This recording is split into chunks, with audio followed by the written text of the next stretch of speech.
What's going on? White people, if you are white and you're listening to this, listen very closely.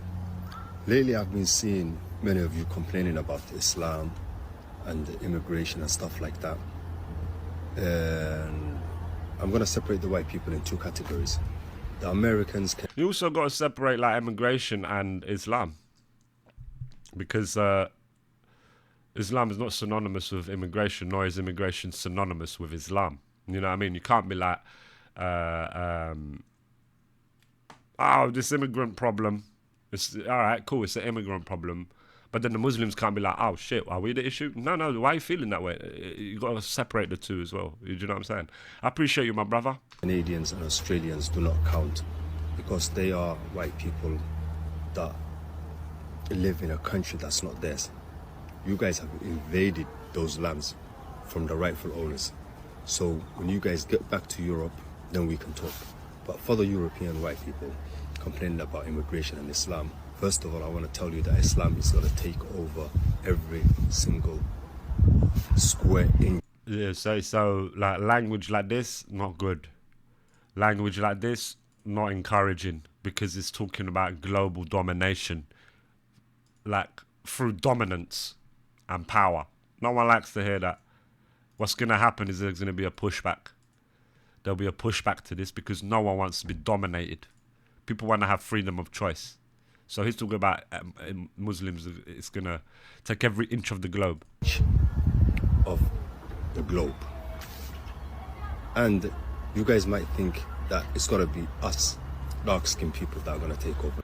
And also, sorry to keep pausing, but what it's going to cause is people to look at this statement that this geezer's saying. Look at this ridiculous thing that this geezer's saying, and then go, "Oh, let me look into Islam. What is it?" And then it's gonna get them to delve into Islam, and then they could end up being like people that point out contradictions and stuff like that. Like how I think I saw a comment somewhere. It was like the modern world will be the demise of Islam. And it's seeming like it's slowly becoming like the freedom of information through the internet and all of that.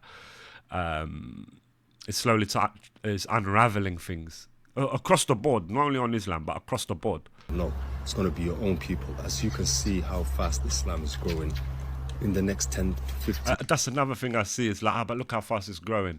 But truth is not measured in mass appeal.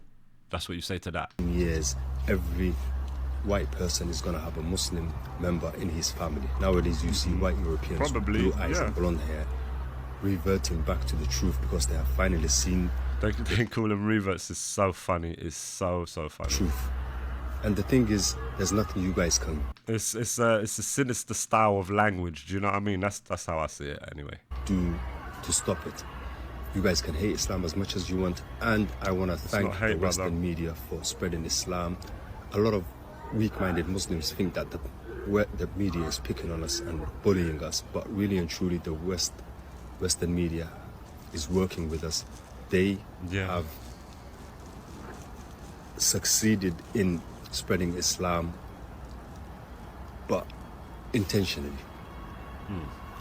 A lot of people did not know about Islam, but nowadays we are the most talked about religion on the media. It's also like we looked through the other day. It's interesting to see. So you've got 100%. Right, so you've got converts, people that convert. 70 to 80% of them converts that convert into Islam leave Islam. 70 to 80% of them. That's huge. No one talks about it though. But they always talk about how it's the fastest growing. It's really interesting. I find it super interesting. And thanks to the Western media for spreading the truth. And so I want to say there's nothing you guys can do to stop Islam. Nothing. I can see his also, intellect. Just to add it, the weak Muslims are the ones.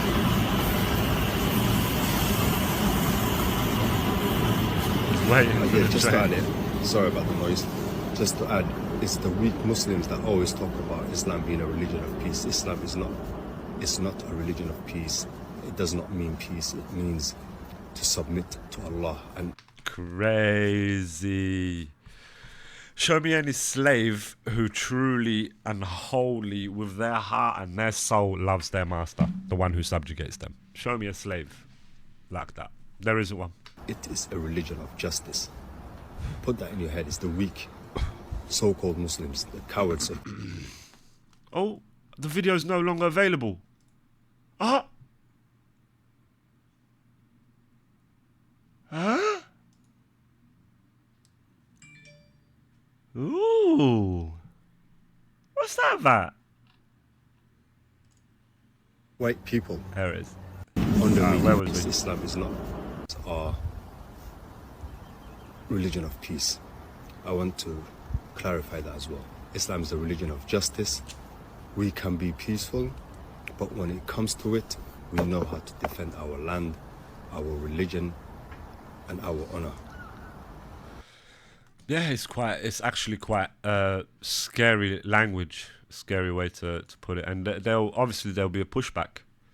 There would obviously be a pushback to that because people don't like being subjugated in it. It's sadly it's like it's reality in it. People don't like to be put in cages or forced to believe a certain thing.